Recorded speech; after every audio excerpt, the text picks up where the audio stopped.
Now ready to start creating our neckline facing. I've got my 2 pieces of interfacing and I've got my 2 pieces of fabric facing. I want to lay my fabric facing in front of me looking at the wrong sides, and then I'm going to take the gluey, the rough side of the interfacing and lay that over the top. And what you want to do is go around and just make sure that they match up. The interfacing is stable because it's created not by weaving but by sort of a felting process, so it won't stretch out of shape at all. So you can kind of rely on the interfacing to be correct and not stretched. So just make sure that you move the fabric so that it fits the interfacing. You've only just cut them out, so they should just all fit nicely together like so. There you go, so I've got the gluey rough side of the interfacing touching the wrong side of my fabric, the back of my fabric, laying over the top and then using my iron on a medium setting, and I just press and hold. And when you're ironing, you don't want to accidentally knock that interfacing out of the way, so don't move your hand like this, like as if you're ironing the bed sheets or a shirt. You just sort of press and hold, and that melts the glue of the interfacing onto the fabric. It fuses it together and bonds it together, and because the interfacing is stable and won't stretch, this helps to stabilise your neckline. And it just means that your neckline won't have a big wobbly, misshapen neckline, and it won't stretch over time as you're pulling it on over your head and taking it off again. That's nicely fused together now. Make sure it's stuck in every area. There we are, so that is now fused together. I'm just going to do that on the back neckline facing as well, the same process.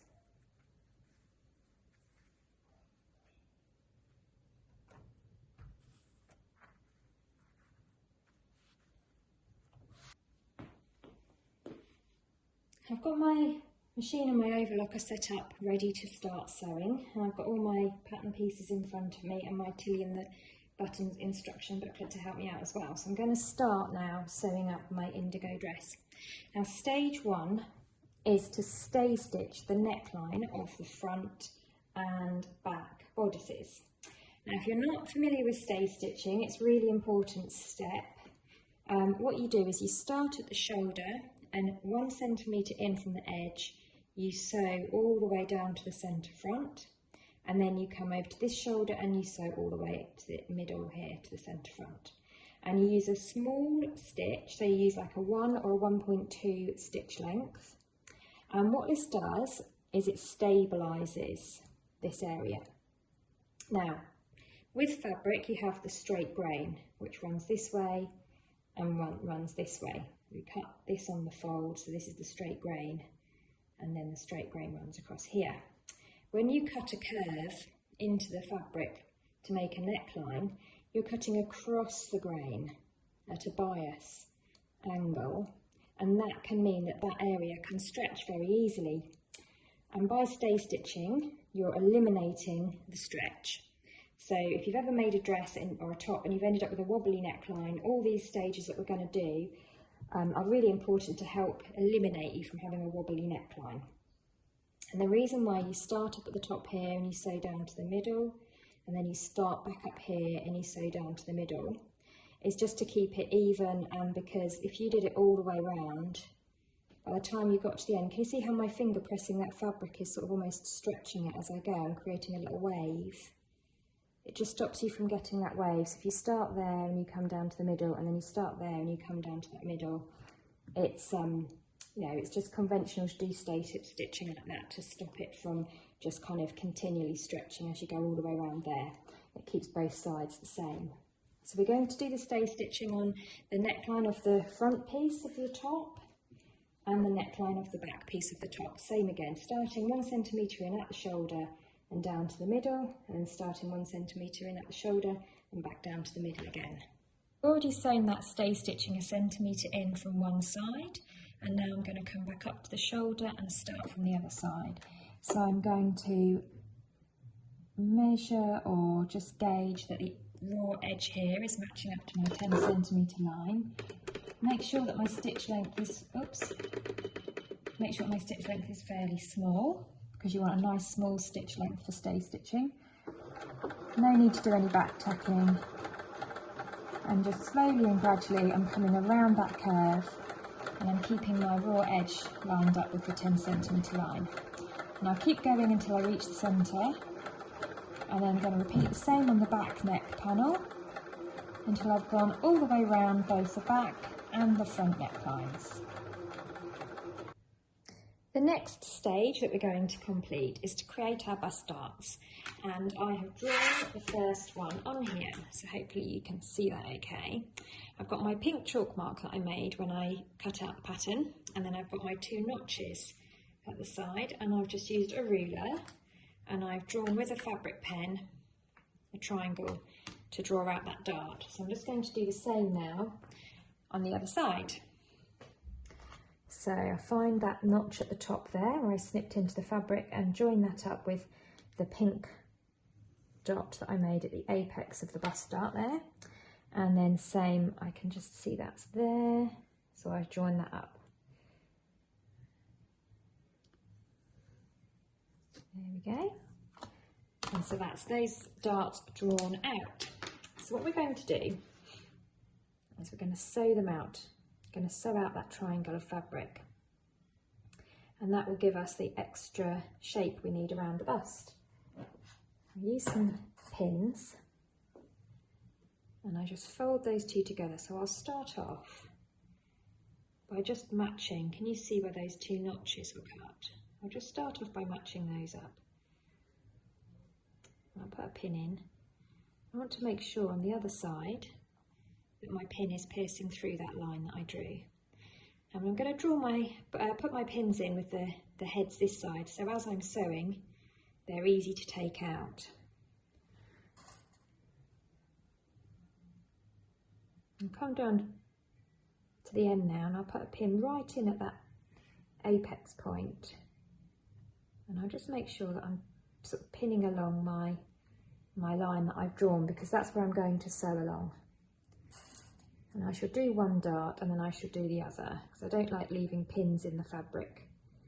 So I'll pin and sew and then pin and sew. But there you go, there's my bust dart pinned out. So I've drawn it, which really helps me. And then I'm just going to sew, and I've got a nice line there to follow. There's a few tips with sewing out darts, so I'm going to move over to the machine and talk you through those now.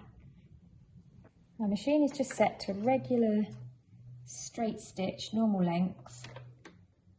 I'll just lower that presser foot so that I can see that the needle, when I hand wind that needle down, it's going right into the line that I've drawn. And I'm going to do a few back stitches to begin with, just to secure at the end there. Then nice and slowly off I go.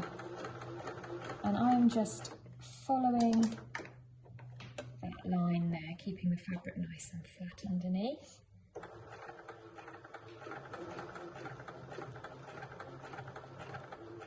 Take the pins out as I go.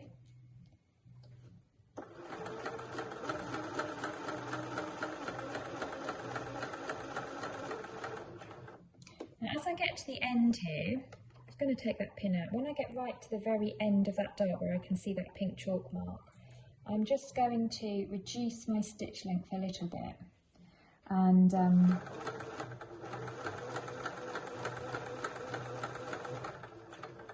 that will help to lock my stitches. And the last few stitches that I do, I'm going to come to that chalk point, and the last few stitches that I'm going to do, I'm just going to do 1, 2, 3 right on the edge of the fabric there, and that will smooth it out so I don't get a pointy end to my dart. Now I'm not going to do any back stitching, I just draw that away and then trim those threads, and then I can just The fact that I made my stitches small will help to lock those in. I'm also just going to tie a little knot on the end there before I trim those off. You don't want to do back stitches at the end of a dart because it will make it sort of bulk, and you don't want any bulk there. You want the end of that dart to be really smooth. So when you open it up and press it, it's a nice smooth finish rather than it being too pointy. So I'm going to pin and sew my other dart, and then we'll trim off those threads, and then we'll give both of those darts a little press. So there's my bust darts both sewn out. I'm going to give those a press, and I'm going to press them down towards the bottom, down towards the waist. And when I press them, that will also remove the pen line that I drew from drawing in those darts. The next step is to sew the shoulder seams. So I've got my front bodice, and I'm going to lay my back bodice down on top with right sides together. And I am going to pin along those shoulder seams. So I've got a little notch there to help me as well. I'll start by matching that up and pinning that. Put in a couple of other pins.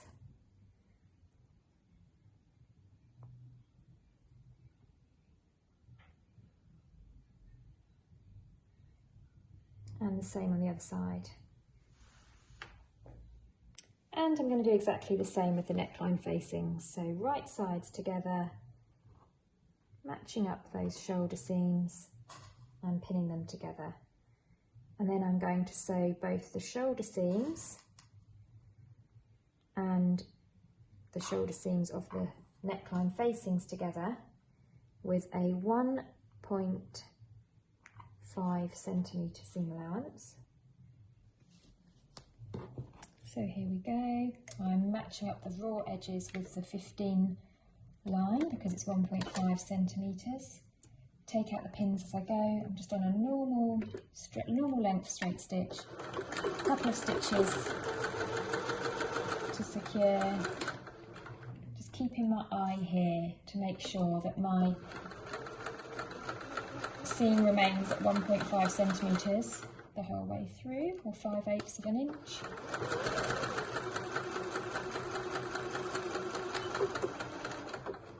And I will just repeat that same step on the other shoulder and also on the shoulders of the interfacing as well. And you really do want to make sure that you keep accurate with these seam allowances, because if you, for example, did a 1.5 centimetre seam allowance on the top but only a 1 centimetre seam allowance on the facing, then the facing and the top won't fit together. So it's really important that you are accurate with your seam allowances.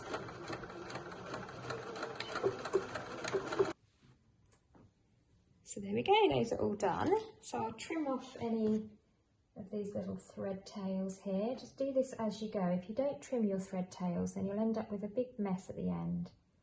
So trim them off as you go, because otherwise they're going to get caught up underneath things when you come to the next bit.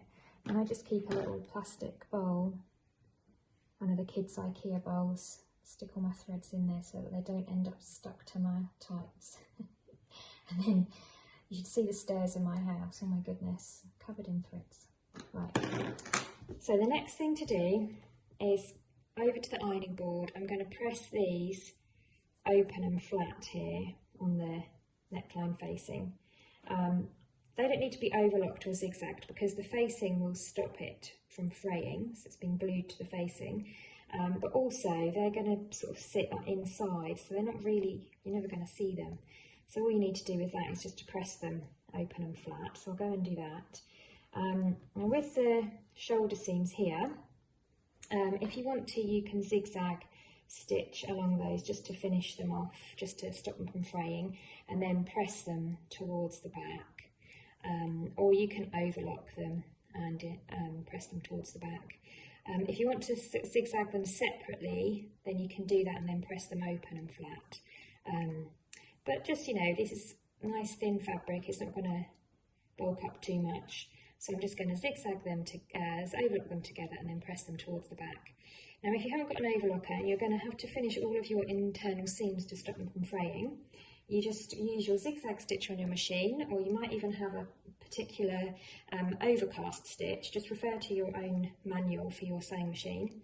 And you can just simply finish off all your internal seams by just zigzagging across the edge, and that will stop the fabric from fraying when you're wearing it and when you're washing it. So I'm going to overlock those shoulder seams together.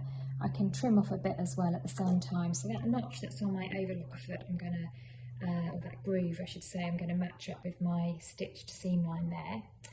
So I'm going to trim off about 1/2 centimetre of the seam allowance and also edge stitch these to finish them. Now with overlocking, probably the overlocker, if you've got one at home that you've got, it's probably got 4 cones of thread and 2 needles. You don't need all of that for simply finishing off something so that it doesn't fray. So I've removed my left hand needle and I've removed my 4th cone of thread. All I'm really doing is neatening those edges. I don't need that second needle to sew together because I've already sewn that together. And by taking out that second needle and that 4th cone of thread, I'm just sort of economising on what I'm using. I'm also making sure that my overlocking on the inside of my garment doesn't end up being too bulky as well.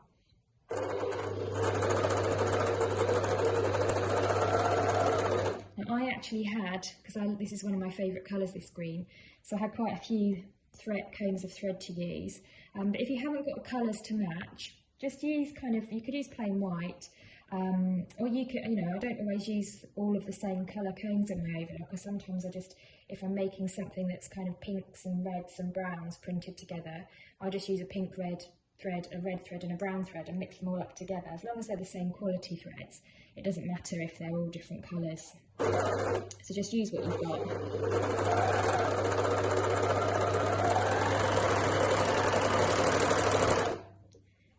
Do both of them together.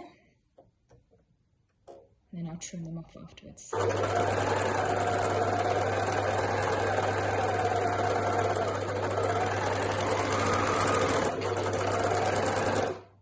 So I'll just trim off those chains and press those to the back of my garment. And any little trimming off bits like that I'll pop in my bowl to keep it all nice and neat. So there's my bodice and my bodice facing. I've just gone round, and whilst I was on the overlocker, also overlocked around the edge of my neckline facing, and you could do that on your sewing machine with a zigzag or overcast stitch as well. So the next thing we're going to do is quite an exciting and technical element of the make. We want to attach our neckline facing. So lay your bodice out in front of you like so, and then get your neckline facing and pop it on top, right sides together. Make sure that you've got the front at the front and the back at the back. The curve on the back is a lot shallower, so it's pretty obvious which is which. And then you're going to pin all the way around here, and then you're going to sew it together. So I always start by pinning at the shoulder seams, because there's no doubt about it, those have to match up. And you want your neckline facing and your neckline to all match up beautifully. You don't want it to be pulling in different directions and giving you a wibbly wobbly neckline. You want it to be all nice and easy. So start off by matching up those shoulder seams. That's always a good plan.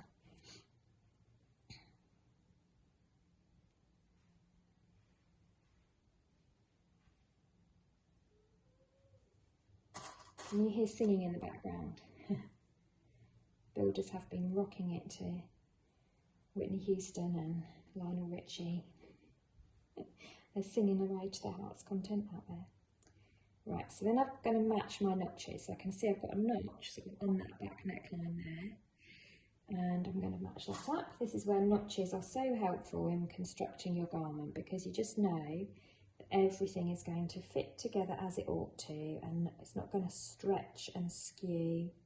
There we go, those two notches match together beautifully. And again, if you've cut out accurately and you've done your seam allowances on your shoulder seams nice and accurately, then you'll find that everything will just fit together as it ought to. If it doesn't fit together, you might need to just kind of check your seam allowances on your shoulders Now, are there notches on the front here? Yep, there's one. So yeah, so after you've matched together your shoulder seam, then come round and match your notches and put a pin in there, and then you can just put in as many pins as you like around the circumference of the neckline to make sure that it all matches up. I can see those notches match up together nicely there.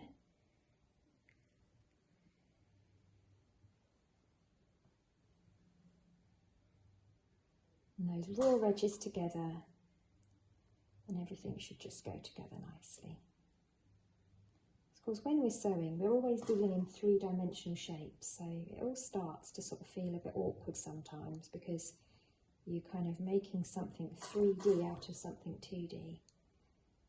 But, take each stage as it comes. Lots of pins will help you as well. A good plentiful number of pins around that neckline. And just always do these things when you've got a bit of time to do them, so that you're not rushing.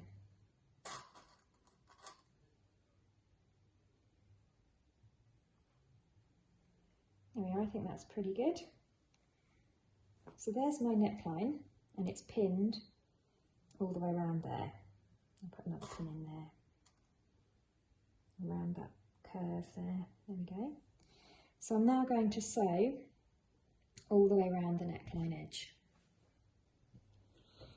Alright, so I'm ready to sew.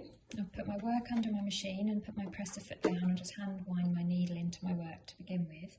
I'm lining up the raw edge again with the 1.5 centimetre or 15mm line. Now this pattern has a 1.5 centimetre seam allowance throughout the whole pattern. Some patterns that you'll come across, some sewing patterns, will only have a 1 centimetre seam allowance at the neckline and the armhole. This one is 1.5 throughout. Just, you know, it will tell you on the instructions, and normally if the seam allowance is smaller around the neckline, it will be printed on there. But with the Tilly and the Buttons Indigo pattern, it's 1.5 all the way around. So we'll start off with a little back stitch,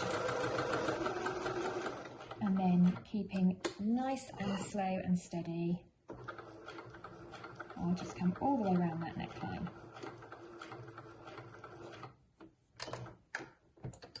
And then you just want to make sure that none of your top is getting caught up underneath. And you can take off the free arm and kind of spin it round there if you like, but I'm just going to do that like this. And I'm sewing with the interfacing facing upwards towards me.